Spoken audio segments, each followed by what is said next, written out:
Welcome back to the College Basketball Bracket Science Podcast, your encyclopedia for the college basketball season. You are in the right place right now because I can quite frankly tell you college basketball is the best sport in the world.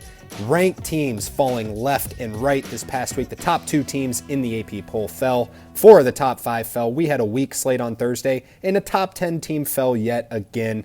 More of them in the top 25. I mean, it was just a ridiculous week of college basketball. We're going to talk about all these results, of course, today in our show. Then we're going to talk about some of the, we'll talk about every single ranked team that fell. We have a graphic pulled up for you that we will show. And then the heart of the show today, going to be KenPom stats. These seem to be popular throughout our social medias. The KenPom stats, we're going to get real nerdy. KenPom is a computer algorithm, which is one of the metrics that the selection committee uses on Selection Sunday. It's the best algorithm out there, I think, quite frankly. It does include a little bit of preseason bias, but sometimes you need that, So it goes over the efficiencies of teams. It brings in luck. It goes over their offensive, defensive efficiency, overall efficiency. So we're going to talk about some of these stats. Some of the stats come out every year it turns out to be a trend, like you got to be top so-and-so in offense while being top so-and-so in defense to even have a chance of winning the national championship. That number is actually 37 in offense, 57 in defense. So keep those numbers in mind when filling out your bracket. So we got these early stats that we're going to go over. Once again, we're going to get nerdy. We're going to talk some serious stats in this one. And then we're going to talk about our new rankings. We are releasing our rankings today. It is Friday, December 6th. The hardest rankings that we have ever had to fill out. But we're officially entering the stage where teams have actual resumes. The net rankings came out. So we're going to switch to just being like an AP poll power ranking type style. It's going to be kind of a combination right now. It's going to be a little bit of an AP poll style, but it's also going to be mixed with some resumes. So hint, hint, I do not have Tennessee at number 1. They're kind of the obvious choice to go to number 1 in the AP poll because they're undefeated. They haven't lost. They don't have quite the resume as, some of the other teams that we'll talk about that I have right above them. But we'll talk about that here in a little bit. And then, of course, we'll talk about the games to watch for the entire weekend of college hoops with the opening lines via KenPom that came out. So yes, KenPom even comes out with lines. That is what the betting metrics use. So yes, KenPom is a great site to use. We're going to go ad-free today, so be sure to like and subscribe. Give us a follow on social media at Bracket Science with 2 S's. That's on TikTok, Instagram, Twitter. Go check us out. And then, of course, check out our website, bracketscience.org. Let's get right into it. Let's get right into the results. Starting with, we got Big Tuesday. We're going to go all the way back to Tuesday because this is where the madness for the week started. Syracuse took on number 3 Tennessee at Tennessee in the first matchup of Big Tuesday. This was not a game. Syracuse, quite frankly, is not very good this year. No, they were without J.J. Starling, their best player, but they still do not look good this year under Coach Autry. Tennessee takes them down 96-70. Chaz Lanier, 26 points, has been absolutely spectacular to start this season. Now, the game we do want to talk about, number 4 Kentucky traveled to Clemson. Now, this was all part of the big, the ACC SEC challenge, So we'll talk about what that final score ended up. It was an absolute blowout. SEC dominated them, but Clemson got the better of Kentucky in this one, 70-66. Ian Shiflin, 20 rebounds in this basketball game. Incredible stuff. 11 points, 20 rebounds. Now, remember we talked about Clemson losing P.J. Hall and Joe Girard. Coming into this year, their 2 bestish player. P.J. Hall definitely their best player last year. Joe Girard in that conversation as well. We were wondering what they were going to be this year. Ian Shiflin has stepped up. Chase Hunter has stepped up. Even Jaden Zachary coming in has also played a nice role. They get the job done, 70-66. Kentucky, once again, really balanced scoring. Otega Owe has been just spectacular to start the year. No one really, he's been that breakout guy. He's been that breakout guy that is making Kentucky as good as they are. Now, Michigan in Big Ten play, the first game of Big Ten play, Michigan went to the number 11 team in the country, number 11 Wisconsin, and beat them 67-64. Thanks to the dynamic duo in the front court for Michigan, Danny Wolf and Vlad Golden. Danny Wolf, 7 foot. Vlad Golden, 7'1". Listen to Danny Wolf's stat line in this one. Now, I will say Vlad Golden led the team in scoring, 24 points, 3 blocks in this one. Danny Wolf's stat line was 20 points, 7 rebounds, 5 assists, 5 blocks, 3 steals. That is video game-like numbers. Danny Wolf is spectacular. On the side of Wisconsin, this is their first loss. John Tonji led them again with 18 points. Call it a little bit over dramatic. I think Michigan is going to be the team to beat in the Big Ten this year. They came in last in the Big Ten last year. I think they might climb all the way up to the top. I think they're going to finish top 3 at worst. This Michigan team is coming together in the first year under Dusty May. Dusty May wins his first game in the Big 10, excuse me. Now, Cincinnati had their first true test with a road game at Kyle Neptune's Villanova squad. Cincinnati came in the 14th ranked team in the country, yet they hadn't played a top 100 KenPom team. They did in this one. They traveled to Villanova, and Villanova got the best of them, 68-60, thanks to Eric Dixon, scoring 31 points in this game, 7 rebounds. Eric Dixon, if you do not know the name, know the name. You feel bad for him because he's playing for Kyle Neptune, quite frankly. He's averaging 26 a game, which is good for second in the country. He is their do absolutely everything kind of guy. When they panic, they just throw it to Eric Dixon, and he gets a bucket. He is so good. Watch Eric Dixon. He is absolutely spectacular. A game that was not spectacular. Wake Forest traveled to number 22 Texas A&M in the ACC-SEC Challenge. Texas A&M won the game 57-54, and I watched this entire game, so I'm going to have some mean things to say about both Wake Forest, sort of Texas A&M. So Texas A&M, there's 20 minutes in the first half. They turned the ball over 14 times. That's almost, that's a turnover every 40, 50 seconds, whatever that turns out to be. And they led by 3. You turn the ball over 14 times and led by 3. That speaks to what Wake Forest's offense is. Wake Forest is terrible right now, and I mean absolutely terrible. Hunter Salas had he's fantastic. Don't get me wrong. He's fantastic. He had a kind of a rough shooting game in this one. He still led him 19 points. He had 4 steals in this one. He looks competent out there. The rest of the team does not. Cameron Hildreth looked god-awful. I've never seen a point guard look just as flustered as he did in this game. 4 points, 2 of 12 from the field, 0 of 2 from 3. He looked like he was channeling like Braden Smith from Purdue, just like kind of back to the basket, handing it off, and then just turn it over. He had 4 turnovers in this one. Hunter Salas added 5 turnovers. They had 15 turnovers as a team. This was a pathetic watch.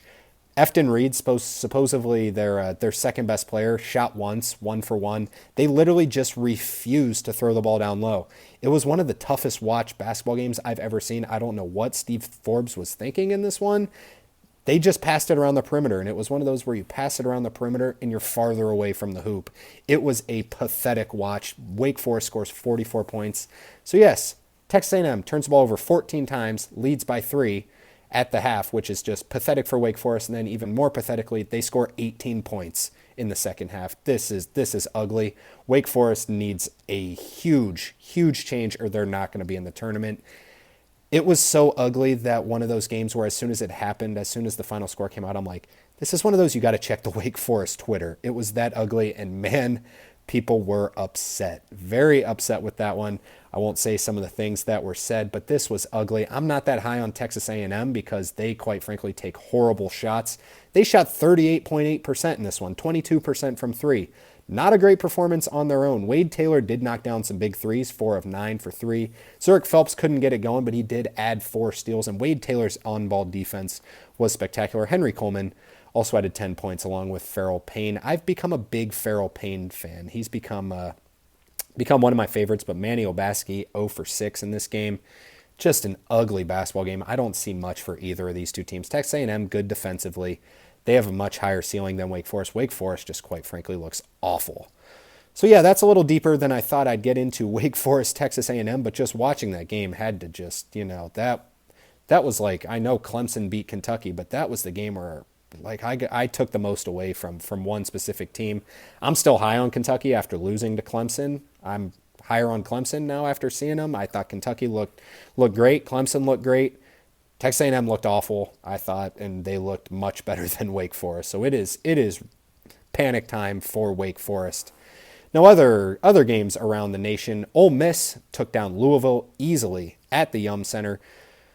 86-63. Ole Miss having a sneaky, really good start to the season. BYU lost at Providence. Providence got Bryce Hopkins back. Thank you. It is so nice to see him back. Providence, it's just amazing. It was like a switch flipped as soon as Bryce Hopkins came in. Their offense has been absolutely pathetic. Bryce Hopkins came back. They scored 83 points on BYU, 83-64. Igor Demin did not look too good in this one. Arkansas went to Miami and beat them 76-73. Arkansas picking up. This was actually a close.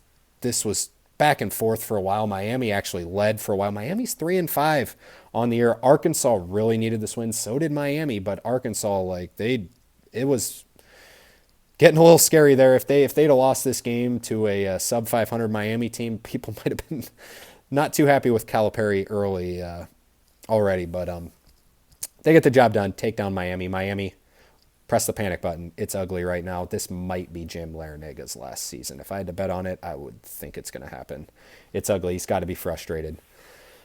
Moving on, Notre Dame took on Georgia. Notre Dame is without Marcus Burton. I still don't think we have the extent of that injury, but they're horrible offensively without Marcus Burton. Georgia kills them 69-48.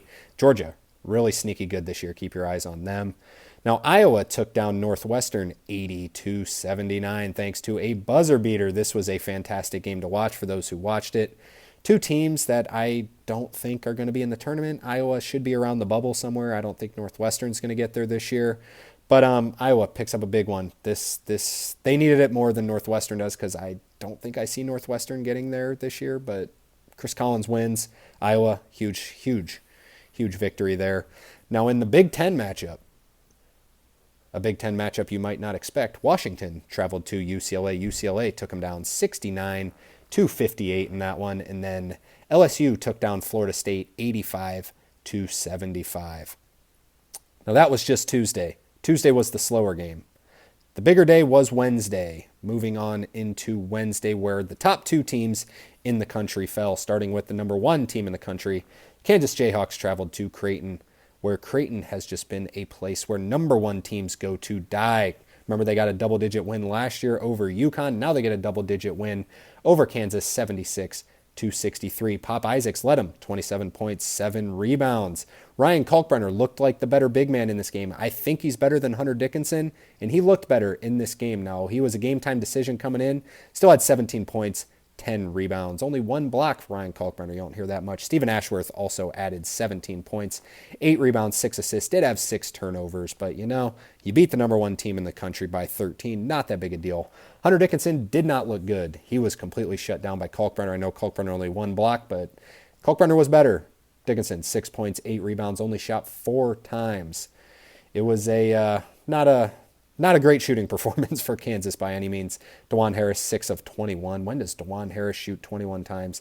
He led him in scoring with 15 points. But Creighton was kind of a little bit in panic mode for the start of their season. It was ugly, but they're finally all the way healthy, so we'll see what they can do moving forward.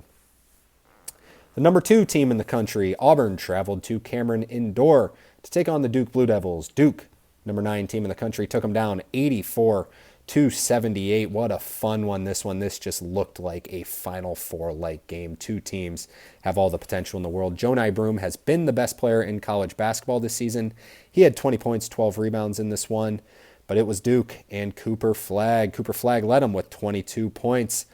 He also added 11 rebounds, 3 steals, 2 blocks, 4 assists. He is absolutely legit. Isaiah Evans was the spark plug in the first half, though, knocking down 6 threes. He was 6 of 8 to finish the game, 18 points. He's a 5-star freshman, and he's not getting a lot of love because of Cooper Flagg, Kema Malawach, and even Con Knipple. Con Knipple was kind of shut down in this game by Auburn's defense. Still, they get the job done. 84-78, great win for the Duke Blue Devils. Moving on, Marquette traveled to Hilton, where nobody goes to win. The number 6 team in the country, Iowa State, took down the number 5 team, Marquette, 81-70 on a game that was on ESPN Plus, unfortunately. Hopefully you guys had that subscription. This was a good game to watch. Marquette was down and then came fighting all the way back, and then Iowa State just went on a run that they couldn't recover from. Keyshawn Gilbert led them 24 points. He was 8 of 8 from the free throw line, which proved crucial down the stretch. Tamin Lipsey, it's kind of a battle of who's the better player for Iowa State. Who's their best player? Keyshawn Gilbert, Tamin Lipsey. It was Keyshawn Gilbert in this one. Tamin Lipsey only had 1 point, did have 2 steals, 4 assists. He's great on-ball defender. Josh Jefferson, the transfer from St. Mary's, was good. 15 points, 12 rebounds. Marquette just really couldn't get anything going. Cam Jones, 6 of 21. He would probably be my pick outside of Jonai Broom as the Wooden Award Player of the Year so far. But Royce Parham did well off the bench. The freshman, 17 points. He's kind of this was his career high. He's starting to fill into his own in the Division One ranks. But that Iowa State defense just too good. Held Marquette to 38% shooting. These teams at the top we got some good teams this year. That is what I will say. Now, number 10, Alabama, kind of flying under the radar right now. They came in as the number 2 team in the preseason AP poll. Not a lot of people talking about them right now, but they went into number 20, North Carolina, the Dean Smith Center, and took them down 94-79. Great performance here. The best that I think Alabama has looked this season. Mark Sears, 20 points, 7 assists. He's been struggling from the three-point line, but he'll figure it out. His shot's too pure. LeBaron Philon has been absolutely spectacular. The freshman from Alabama, 15 points in this one. Aiden Holloway also added 15 points. Now, Aiden Holloway got a little out of control late in the game, had 5 turnovers in the game, but still kind of just a dominating fashion for Alabama in this one.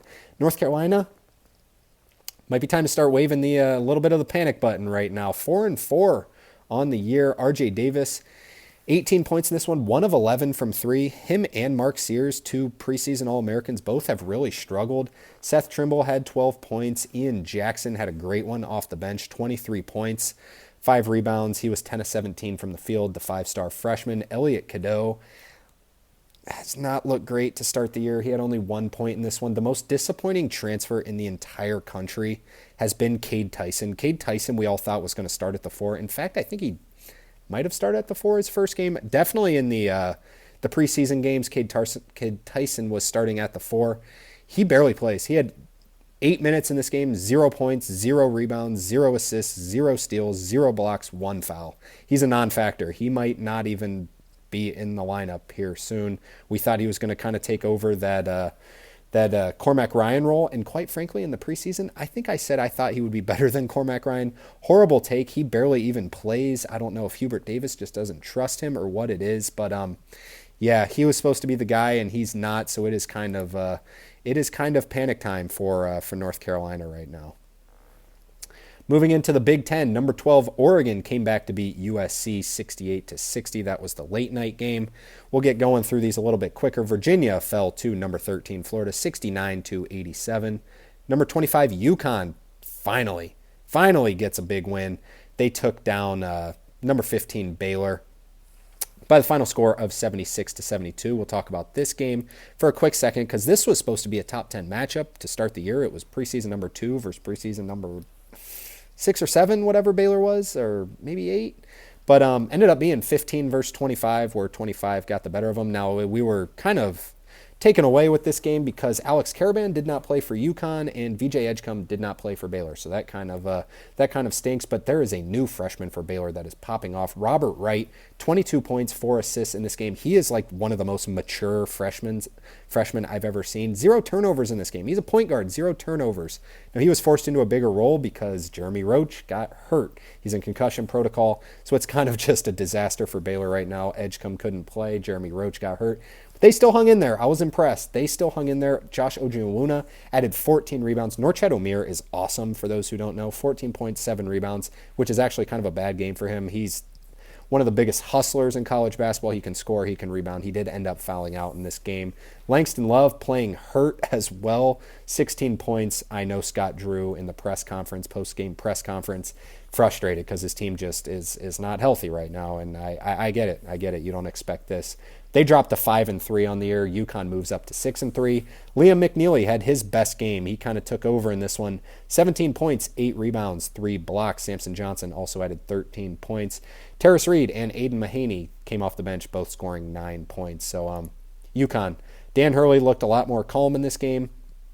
Just looked a lot better. Great win for UConn. Baylor, I left somewhat impressed. It shouldn't have been that close for a team that basically has 3 guys hurt.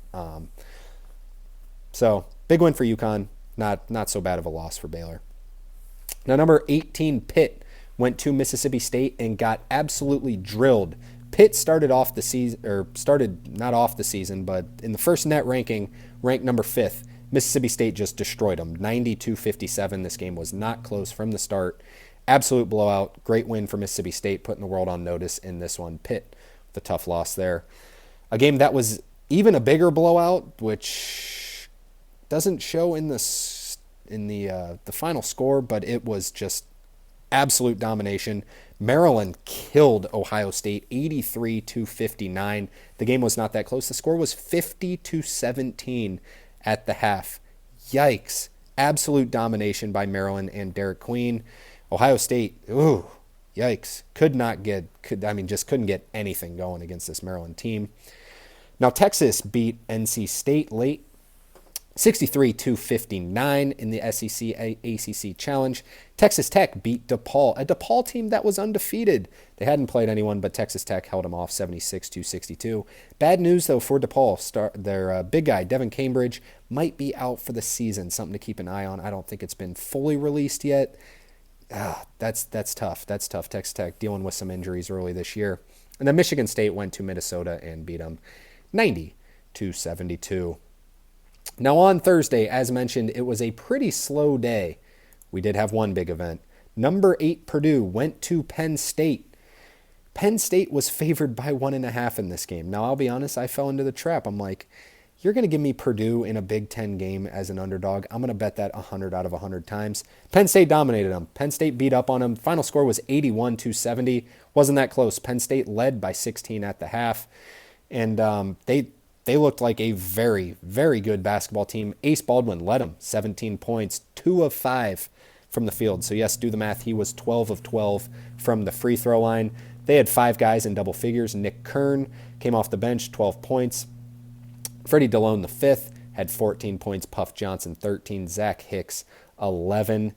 On Purdue's side, Trey Kaufman-Renn, 15 points. Fletcher Lawyer, 15 points. Braden Smith was kind of a non-factor in this one. 6 points, 3 turnovers because of Ace Baldwin Jr.'s defense. Ace Baldwin, one of the best on-ball defenders in the entire country.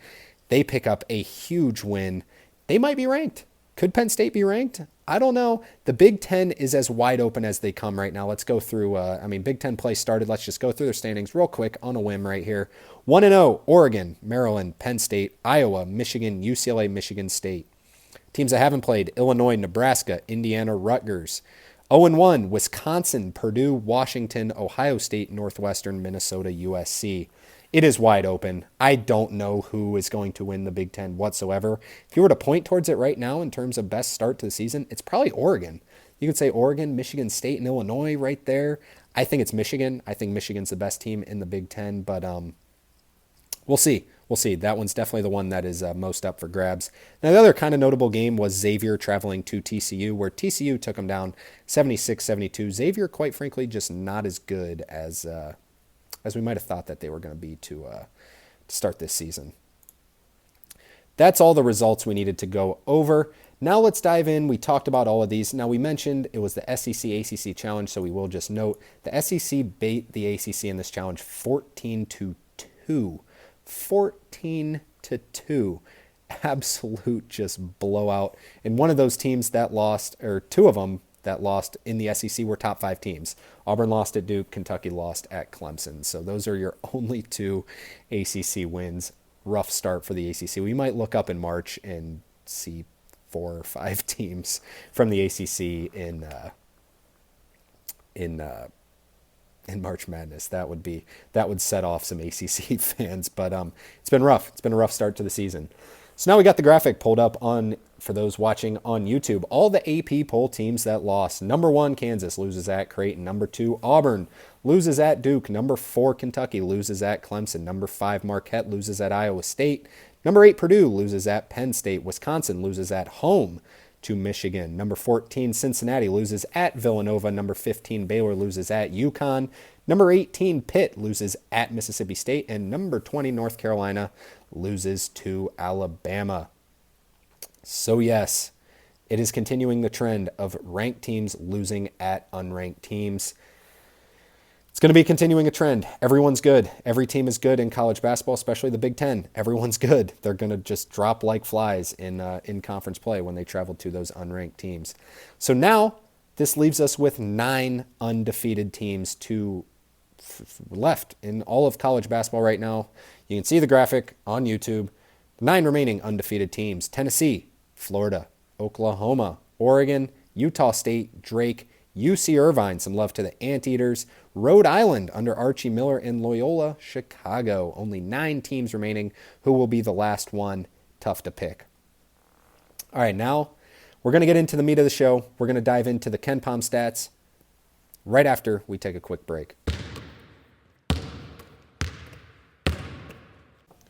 All right, so starting simple, we're just going to start with the top 10 at KenPom, where they rank overall, their offensive efficiency and their defensive efficiency. So if your team's on here, you can see it on the graphic.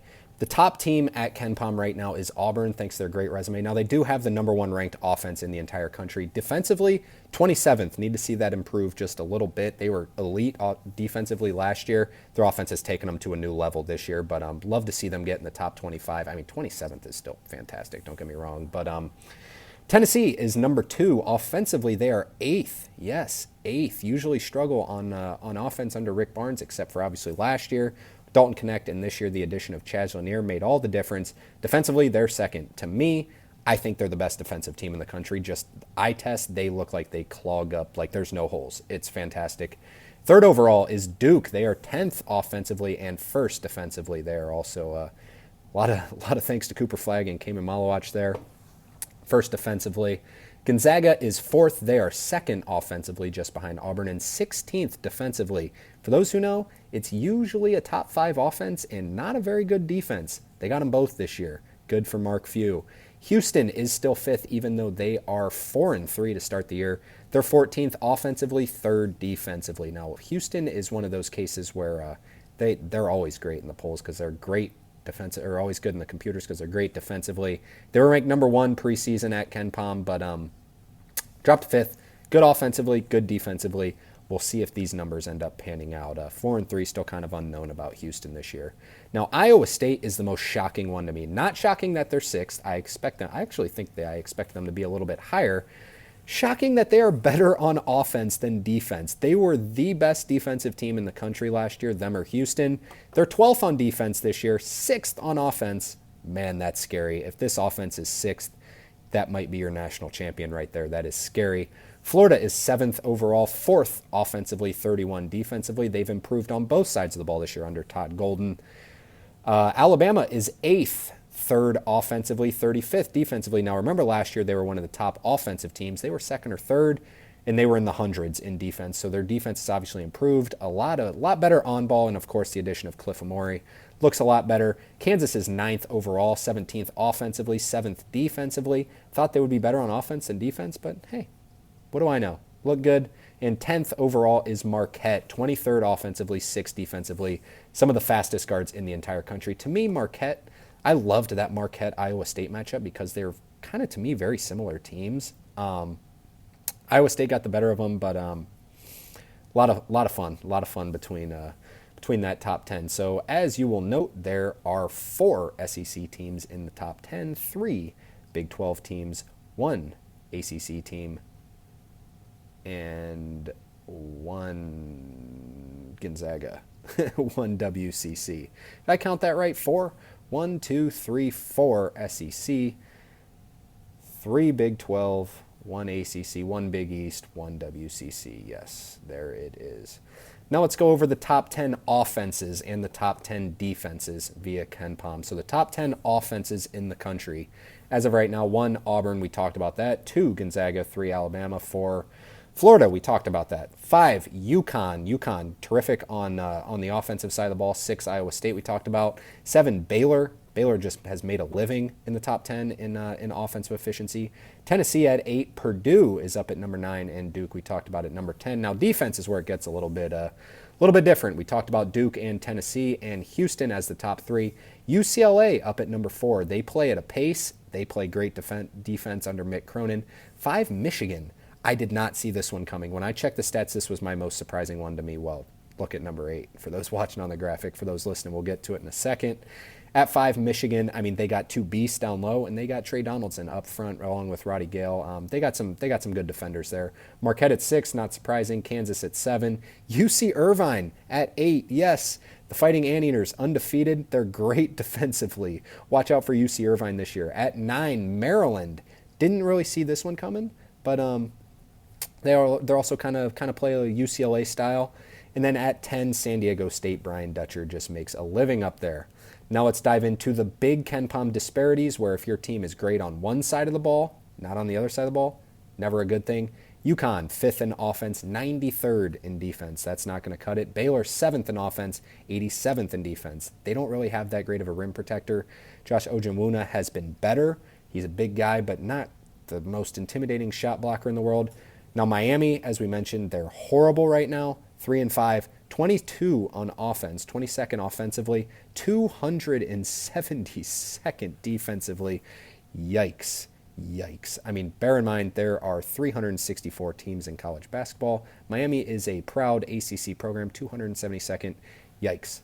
TCU going the opposite way, 36th defensively, 150th offensively. Now, they got a big win. They got a big win over Xavier. They're going to have to get a little better on offense. Seton Hall, oh my goodness. 21st defensively, pretty solid. 321st offensively. Now, Seton Hall is bad this year. Don't get me wrong, they're not going to be a tournament team, but I didn't think they were going to be a tournament team last year. They went all the way, probably should have been in the tournament, ended up winning the NIT. But this one looks a little different. They look rough. 321st offensively. Now, Wake Forest, the team that disappointed me the most to start this season. 37th defensively. Yeah, solid. 208th offensively. With all that firepower on offense, 208th. Are you kidding me? Figure it out. Really disappointed in Wake Forest to start this year. So that's just 3. We don't want to get too far into it as of right now because most teams have played 8 games, 7 games. So we'll dive deeper into those once the season comes along. We'll probably throw in one a month of KenPom stats for you to know, and then we'll dive into more of like these are the stats you have to get to win the national championship. It trends over the years.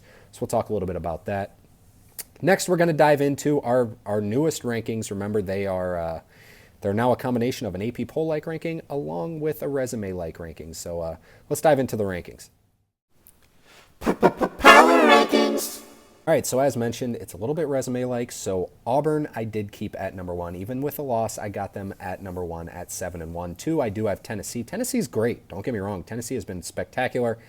I just right now think that Auburn has been the best basketball team in the country. Tennessee at 2. I do have Iowa State up to 3. They're 6-1. They're off to a great start. Their lone loss was to Auburn, where they led by 16 at the half. Iowa State has a real chance to end up being the number 1 team in the nation. I'm finally so incredibly bought in on this Iowa State team. At 4, I still have Gonzaga. Gonzaga's flying under the radar. They're like, some people I've been seeing having them at 7 and 8. That's ridiculous. They are still incredible. At 5, I did drop Kansas down to 5. I think I had them at 2. Alabama is up to number 6. Yes, Alabama. They have 4 elite wins. They have 2 losses. I think they're the best 2-loss team in the country. Duke might have something to say about that, but I got them right behind them at 7, 6-2. 8, I do have Florida at 9-0. 9, Marquette. 10, Kentucky. 11, Oregon. 12, Memphis. 13, Michigan. As I mentioned, I'm in on Michigan. Up to 13. 14th, Purdue. 15th, Ole Miss. 16th, Houston. Yes, they're 4-3, but it's still Kelvin Sampson. It's still Houston. They're getting healthier. Their losses aren't bad. Still got them up there. 17th, Illinois. 18, Michigan State. 19, Wisconsin. Just kind of what you expect from the Big Ten. Look, from 13 to 19, every team except 2 of them are Big Ten teams. At 20, I have Oklahoma. 21, Mississippi State. 22, Texas Tech. 23, UConn back into the rankings. Maryland up to 24. Pitt drops down to 25. Baylor drops down to 26th. Need to figure out that defense. At 27 is Texas. 28, Clemson. 29, Arizona State, the Fighting Bobby Hurleys. And at 30, St. Mary's. St. Mary's off to a sneaky good start this year. Now, some teams I strongly considered. I dropped Cincinnati out of the rankings. They haven't beat anyone, quite frankly. Had to drop them out. San Diego State could be ranked very easily. Any of these teams could very easily be ranked. Penn State, you might think they deserve it. They do, but there's only 30 spots. Utah State, Texas A&M. I'm not in on Texas A&M. UCLA, Nebraska, St. John's, Georgia, Drake, Dayton, and Creighton. Now, let's dive into the games to watch this weekend. Games to watch. All right, starting on Saturday, not the most electric weekend. We got Kansas State traveling to St. John's. St. John's favored by 9 via KenPom. This game is at 11:30 a.m. on the East Coast. Love to see that. This game is on Fox. St. John's needs a big win. Kansas State has been, quite frankly, just awful with Coleman Hawkins to start the year. Now, Ohio State hosts Rutgers. This game's at 12 o'clock on FS1. Ohio State favored by 9 via KenPom. That's way too many points. Give me Rutgers to cover the points in that one. Michigan State hosts Nebraska at 12 o'clock on the Big Ten Network. Michigan State favored by 6 in that one. Give me Nebraska to cover the 6 in that one. At 12 o'clock on CBS Sports Network. So you are going to have to get that multi-screen up for the noon games. Rhode Island hosts Providence in a rivalry game. Remember, Rhode Island undefeated. They're favored by 2. I think Rhode Island gets the job done in this one. Rhode Island, I think, will stay undefeated, but wouldn't be surprised if Bryce Hopkins and Providence go in there and take them down. At 12 o'clock on ESPN2, Clemson travels to Miami. Clemson coming off a high, Miami at the lowest of all lows. Clemson favored by 6, even on the road via KenPom. At 12 o'clock, another rivalry game on the CW. Syracuse travels to Notre Dame. Notre Dame favored by 6 in that one. At 1:30, the second best game of the day, the first really great game of note.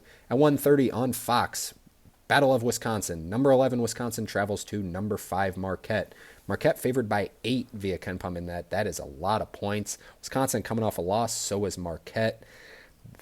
That seems like a lot of points, but Marquette, I think, has more firepower. I think Marquette wins the game in that one. At 2 o'clock on FS1, Michigan hosts Iowa, Battle of the Yellow Teams. Michigan favored by 8 via KenPom. At 5:30 on ESPN2, number 17, Houston hosts Butler in the Big 12 Big East Battle. Why Houston drew Butler, I don't know, but Houston is favored by 13 via KenPom in that one. At 8 o'clock on ESPN Plus, a rivalry game. Colorado hosts Colorado State. Colorado State got the better of them last year. Colorado looks to rebound this year. They're favored by 4 via KenPom. And the game of the night is at 10 o'clock, unfortunately, on ESPN2. This game is in Seattle, so it's not in Spokane. Number 7 Gonzaga hosts Kentucky. Remember the game last year at Rupp? I think this is the second of a 6-year series, so Calipari got him into that, and Mark Pope's got to continue with it. Great. Love it for the sport of college basketball. Gonzaga favored by 6 in that one. On Sunday, moving on to Sunday, we got a pretty good slate of games as well. December 8th, the games to watch at 12 o'clock. Number 8, Purdue hosts Maryland. Purdue coming off a loss. Maryland coming off just dominating Ohio State's games at 12 o'clock on the Big Ten Network. At 12:30, TCU hosts Vanderbilt. Vanderbilt off to an 8-1 start this year. Mark Byington done a good job there. This game's at 12:30 on ESPNU. At 1 o'clock on ESPN2, another rivalry game. Number 1, Kansas travels to Missouri. They do this every year. Big rivalry there. Kansas favored by 5 via KenPom. At 3 o'clock on ESPN2, Texas Tech hosts Texas A&M, the number 22 team in the country. Texas Tech favored by 1 in that one. Give me Texas Tech to win that game. Much higher on Texas Tech than Texas A&M, am I? At 4 o'clock on ESPNU, number 16 Memphis hosts Arkansas State. Memphis favored by 14 in that one.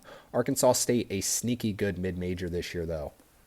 At 5 o'clock on ESPNU, Dan Hurley and UConn travel to Texas. Texas, first time to get them on the main stage this year. I mean, they played Ohio State early in the year, but a little bigger one here against the defending back-to-back national champions. Texas is favored by 3 via KenPom in this one. I'm really curious to see this game. We don't really know what either team is yet. I mean, we know UConn has been not good this year so far.